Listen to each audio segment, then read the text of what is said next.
திடீர் அதிர்ஷ்டத்தையும் திடீர் பண நஷ்டத்தையும் கொடுப்பார். ஆகவே ரெண்டுமே கலந்தது தான்.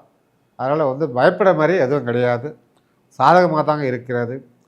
உங்கள் ராசிக்கு 5ல் சனி பகவான் அமர்ந்திருக்கிறார்.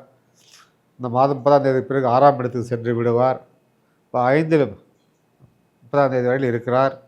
ஸோ அதனுடைய பலன் என்னன்னு பார்த்தோம்னா, பிள்ளைகளால் உங்களுக்கு ஒரு ஆதாயம், பிள்ளைகளுக்கு உங்களுக்கு அந்த மன கஷ்டங்கள், சண்டை சச்சரவுகள் இதெல்லாம் கொஞ்சம் அதிகப்படுத்தி அதுக்கப்புறம் படிப்படியாக குறைச்சிடுவார்.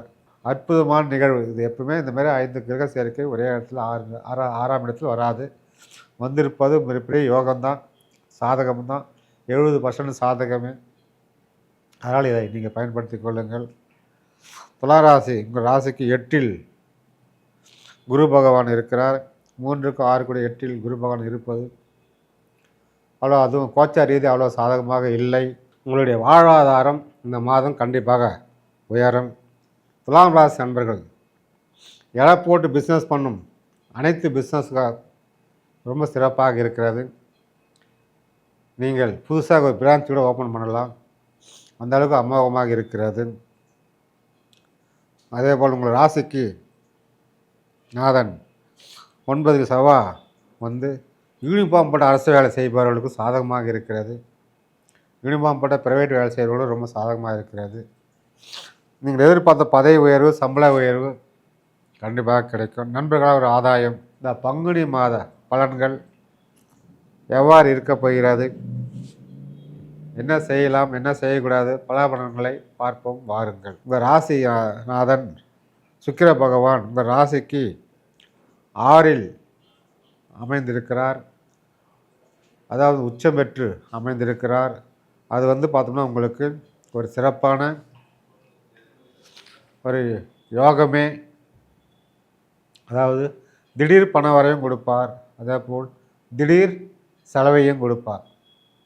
எப்படி திடீர் பண வரவு இருக்குது, திடீர் செலவும் இருக்குது. ஆனால் எப்படியும் நீங்கள் ஈஸியாக சமாளிக்க போகிறீங்க. அதே போல் ஆரோக்கியத்திலையும் சற்று கஷ்டத்தை கொடுப்பார். அதையும் பிறகு சரி கொஞ்சம் கஷ்டத்தை கொடுத்து அப்புறம் சரி பண்ணி விடுவார். அதே போல் பெண்களால் ஒரு மன கஷ்டத்தை கொடுப்பார். பெண்கள் மூலயமா ஒரு மன கஷ்டங்கள், ஒரு சண்டை சச்சரவு இந்த மாதிரிலாம் வரும், ஒரு பிரச்சனை வரும். இதெல்லாம் நீங்கள் ஈஸியாக சமாளிச்சுடுவீங்க. அதே போல் உங்களுக்கு தொழிலில் போட்டி, பொறாமை, பொச்சிருப்பு அதெல்லாம் கொஞ்சம் மேம்படும். ஸோ அது போக போக சரியாயிடும். உங்கள் ராசிக்கு 6ல் சுக்கிரன் ராசி பகவானே அங்கே அமர்ந்திருப்பது ஒரு திடீர் அதிர்ஷ்டத்தையும் திடீர் பண நஷ்டத்தையும் கொடுப்பார். ஆகவே ரெண்டுமே கலந்தது தான். அதனால் வந்து பயப்பட மாதிரி எதுவும் கிடையாது. சாதகமாக தாங்க இருக்கிறது. உங்கள் ராசிக்கு 5ல் சனி பகவான் அமர்ந்திருக்கிறார். இந்த மாதம் 30ஆம் தேதி பிறகு 6ஆம் இடத்துக்கு சென்று விடுவார். இப்போ 5ல் 30ஆம் தேதி வரையில் இருக்கிறார். ஸோ அதனுடைய பலன் என்னன்னு பார்த்தோம்னா, பிள்ளைகளால் உங்களுக்கு ஒரு ஆதாயம், பிள்ளைகளுக்கு உங்களுக்கு அந்த மன கஷ்டங்கள், சண்டை சச்சரவுகள் இதெல்லாம் கொஞ்சம் அதிகப்படுத்தி அதுக்கப்புறம் படிப்படியாக குறைச்சிடுவார். அதேபோல் அதாவது புத்திர பாக்கியம் தடைப்படின வரவங்களுக்கும் இந்த மாதம் ஒரு 20 தேதி பிறகு தடை விலகும். ஆரம்பத்தில் ஒரு தடையை கொடுத்து 20 தேதி பிறகு தடை விலக்கிடுவார். குறிப்பாக காதல் செய்பவர்களுக்கு ஃபெயிலியர் ஆகிறதுக்கு வாய்ப்பு இருக்கிறது. எப்படி காதல் செய்பவர்களுக்கு கோச்சார் ரீதியாக ஃபெயிலியர் ஆக வாய்ப்பு இருக்கிறது. உங்கள் ஜாதகத்தில் ஏழக்கூடிய தசாபுத்தி நடக்குமானால் கண்டிப்பாக காதல் கைகூடும். கோச்சார் ரீதியாக ஒரு சிலருக்கு ஃபெயிலியர் ஆக வாய்ப்பு இருக்கிறது. அதேபோல் உங்கள் ராசிக்கு 5ல் சனி இருப்பது பிள்ளைகளுடைய படிப்பு கொஞ்சம் மந்த நிலையை கொடுத்து பின்பு அதிகப்படுத்துவார். படிப்பு சம்பந்தப்பட்ட விஷயத்தில் கொஞ்சம் கவனம் தேவை. குடும்பங்களில் பிள்ளைகளுக்கு பச்சை கயிறு கையில் கட்டி அனுப்புங்க. பச்சை கயிறு கட்டி அனுப்பும்போது படிப்பு இம்ப்ரூவ் ஆகும், சொல்கிற பேச்சு கேட்பாங்க. ஆகவே வந்து பிள்ளைகளுக்கு உங்களுக்கும் கோச்சார் ரீதியாக கொஞ்சம் சாதகம் குறைவாக இருந்தாலும் உங்கள் ஜாதகத்தில் 5 தசாபுத்தி நடக்கும் என்றால் மிக மிக சிறப்பாக இருக்கும். பிள்ளைகளை படிப்பும் சரி, பிள்ளைகளுடைய ஆரோக்கியமும் சரி. ஆகவே வந்து சுய ஜாதகத்தை ஒரு முறை ஆய்வு செய்து கொள்ளுங்கள். உங்கள் ராசிக்கு கோச்சார ரீதியாக பார்த்தோம் என்றால் அப்பாவும் உங்களுக்கு ஒரு கடுமையான வாக்குவாதங்கள், சண்டை சச்சரவுகள், அப்பா சொத்துல இருந்து வர வேண்டியதெல்லாம் தடைகள் ஏற்படும். இதெல்லாம் ஓடிக்கொண்டே இருக்கும். அதே போல் அரசாங்கத்தால் ஒரு சின்ன சின்ன பாதிப்புகள்லாம் வந்து போகும். அரசியல் வேலை தேடுபவர்களுக்கும் கொஞ்சம் தாமதமாக இருக்கும். அரசியல் வாதிகளாலும் கட்சியில் இருப்பவர்களுக்கும் கொஞ்சம் சாதகமாக இருக்க வாய்ப்பில்லை. கோச்சார ரீதியாக பார்ப்போம்னால கொஞ்சம் சாதகம் குறைவாக, இதெல்லாம் சாதகம் குறைவாக இருக்கிறது. ஆனால் உங்களுடைய ஜாதகப்படி 10 தசாபுத்தியும் நடக்குமே ஆனால் கண்டிப்பாக அரசாங்கத்தில் ஆதாயம், அரசியல் வேலை கிடைக்கும், அரசியல்வாதியால் ஆதாயம், அரசியல் வேலை கிடைக்கும். அதேபோல் தந்தையால் தடைப்பட்ட சொத்து பிரச்சனை வந்து சேரும். ஆகவே உங்களுடைய சுய ஜாதகத்தை ஆய்வு செய்து கொள்ளுங்கள். கோச்சார ரீதியாக இது ஒரு 10% தான் நடக்கும். அதேபோல் உங்கள் ஜாதகத்தில் கோச்சார ரீதியாக 6இல் புதன் பகவான் அமைந்திருப்பது நண்பர்களாலும் தாய் மாமனாலும் ஒரு சின்ன சின்ன பிரச்சனைகள் வந்து போகும். பழகி கொண்டே உங்களுக்கு வேட்டு வைப்பார்கள் நண்பர்கள். அதனால் வந்து கொஞ்சம் எச்சரிக்கை தேவை, கவனம் தேவை.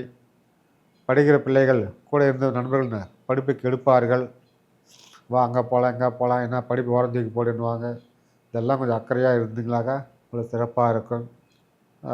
சுய ஜாதகத்தில் 4 தசாபுத்தி நடக்குமேனால் அது படிப்பு அருமையாக சாதகமாக இருக்கும். ஆகவே வந்து கோச்சார ரீதியாக சிறப்பு குறைவாக இருக்கிறது. சனி பகவான் வருகிறார் அந்த மாதம் 30ஆம் தேதிக்கு பிறகு. ஆகவே தொழிலில் ஒரு முன்னேற்றம் கிடைக்கும், தொழிலாளர்களாக ஒரு ஆதாயம் கிடைக்கும். தொழிலுக்கு உங்களுக்கு அந்த மனசாமல் நீங்கி ஒரு ஒற்றுமை மேம்படும். அதே போல் உங்களுடைய ஜாதகத்தில், உங்கள் சுய ஜாதகத்தில் 10 தசாபுத்தி நடக்குமெனால் அமோகமாக தொழில் நடக்கும்.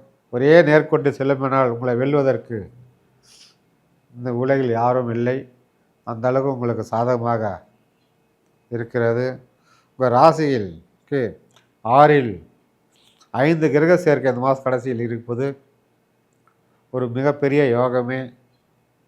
சாதகம் 5 கிரகத்தால் சாதகம் வந்து பார்த்தீங்கன்னாக்கா 70%, -ன்னு பார்த்தா 30% தான் இருக்கிறது. அதுக்கு சாதகம் அதிகப்படியாக இருக்கிறதால அந்த வாய்ப்பை பயன்படுத்த இது ஒரு பெரிய ஒரு அற்புதமான நிகழ்வு. இது எப்பவுமே இந்த மாதிரி 5 கிரக சேர்க்கை ஒரே இடத்துல 6ஆம் இடத்தில் வராது. வந்திருப்பது மிகப்பெரிய யோகம்தான், சாதகம்தான். 70% சாதகமே. அதனால் இதை நீங்கள் பயன்படுத்தி கொள்ளுங்கள். துளாராசி, உங்கள் ராசிக்கு 8இல் குரு பகவான் இருக்கிறார். 3க்கும் 6 8இல் குரு பகவான் இருப்பது அதுவும் கோச்சார ரீதி அவ்வளோ சாதகமாக இல்லை. எப்படி ஆரோக்கியத்தை கெடுப்பார், எப்படி சின்ன சின்ன உபாதைகள்லாம் கொடுப்பார், மன கஷ்டத்தை கொடுப்பார், வம்பு வழக்கைகளை கொடுப்பார். அதனால் வந்து இதிலெல்லாம் கொஞ்சம் கவனம் தேவை. உங்களுடைய தசாபுத்தி சிறப்பாக இருக்குமெனால் 8க்கும் 2 தசாபுத்தி சிறப்பாக இருக்குமே ஆனால் இதெல்லாம் நடக்காது, சூப்பராக இருக்கும். கோச்சார ரீதியாக சாதகம் குறைவாக தான் இருக்கிறது.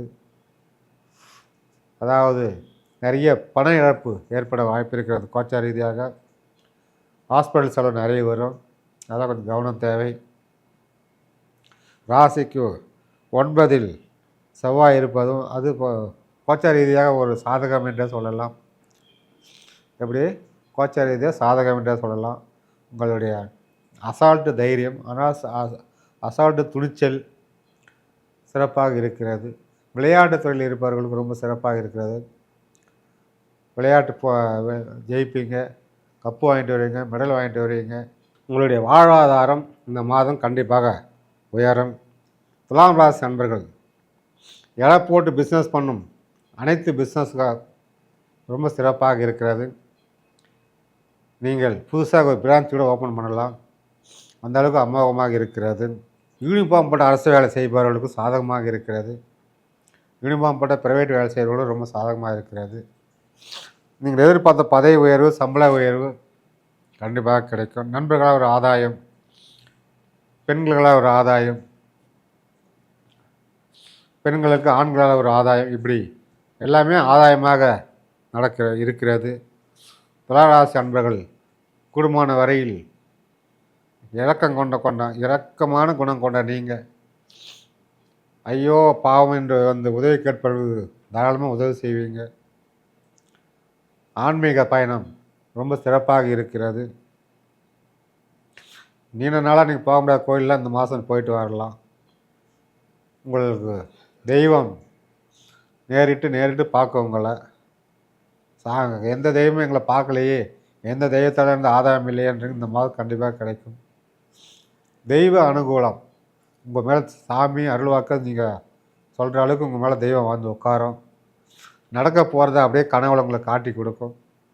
அப்படியே உங்களுக்கு என்ன நடக்க போதோ அதை வந்து தெய்வம் காட்டி கொடுக்கும். சர்ப்பம் வந்து உங்கள் வீட்டு ஏரியாவில் உங்கள் இருக்க இடத்த அப்படியே விளையாடும், வந்து போகும், இதெல்லாம் நடக்கும். இதெல்லாம் ஒரு அபூர்வமான தெய்வ சக்தி உங்கள் மேலே இருக்கிறது. துலாம் ராசி அன்பர்களுக்கு என்ன வாழ்க்கையில் எவ்வளவு இழந்திருந்தாலும் அதெல்லாம் மீண்டும் கிடைக்கப் போகிறது. எவ்வளோ கஷ்டம் அனுபவித்திருந்தாலும் அதனுடைய விடுதலை ஆகிட்டு இனிமேல் உங்களுக்கு ஒரு பொற்காலம் என்று சொல்ல அளவுக்கு வாழ்க்கையில் முன்னேற போகிறீங்க. அதனால் வந்து உடல் ஆரோக்கியம் மேம்பட்டு வளமுடனும் நலமுடனும் இருக்க வேண்டும். உங்கள் ராசிக்கு 12இல் கேது பகவான் இருக்கிறார். கேது பகவான் இருப்பது மோட்சக்காரன் 12இல் இருப்பது உங்களுக்கு ஒரு ஆதாயமே. கோவில் சென்று செவ்வாய்க்கிழமை நாளில் விநாயகர் வழிபட்டு வாருங்கள்.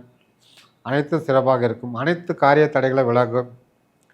கணபதியை நீங்கள் வணங்க எப்படி கணபதியை வணங்க ஒரு அருகம்பில்லு வைத்து வணங்குங்கள். போகிற காரியம் தடையில்லாமல் வெற்றி ஆகும். ஆகவே இதை பயன்படுத்தி கொண்டு வாழ்க்கையில் குலதெய்வம் அவர்கள் ஒரு முறை சென்று வாருங்கள். அன்னதானம் செய்துவிட்டு வாருங்கள். அனைத்தும் தடைகளை விலகி நன்றாக இருப்பீர்கள். வாழ்க நலமுடனும் வளமுடனும். நன்றி, வணக்கம்.